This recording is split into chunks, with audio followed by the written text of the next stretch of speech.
Hi guys, third day my village பார்க்கலாமா? நாங்கள் எங்கே போயிட்டுருக்கோம்னு பார்த்தீங்கன்னா, ஒரு ஃபேமஸான திருவிழா. இது காஞ்சிபுரத்தில் இருக்கிற எல்லாருக்கும் மோஸ்ட்லி தெரிஞ்சிருக்கிற ஒரு திருவிழா, ஊத்துக்கட்டு திருவிழான்னு. இந்த கோயிலுக்கு போகிறவங்க நான்வெஜ் சமைச்சு சாப்பிடலான்னு சொல்லியிருந்தாங்க. ஸோ போகிறப்பவே பிரியாணி பண்ணுன்ற ப்ராசஸில் தான் நாங்கள் எல்லாமே வாங்கிட்டு போயிருந்தோம்.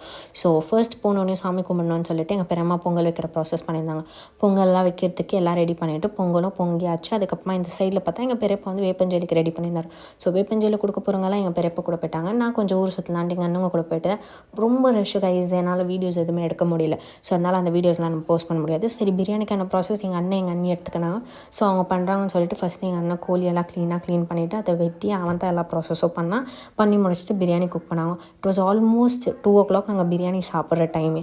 ஸோ சடனில் பார்த்தாக்கா வான வேடிக்கை. ஸோ கலராக டப்பாஸ் வெடிக்க ஆரம்பிச்சிட்டாங்க. அது கொஞ்சம் நேரம் நல்லா வாட்ச் பண்ணி டைம் பாஸ் பண்ணி அங்கங்கே கலராக it was really good. Mid night 3 o'clock டப்பாஸ் வெடிக்கிறாங்க. அதுக்கப்புறமா 4 o'clock வரைக்கும் ஸ்டே பண்ணணும்னு சொன்னாங்க. மார்னிங் வரைக்கும் ஸ்டே பண்ணிவிட்டு நாங்கள் கிளம்பி வந்துட்டோம்.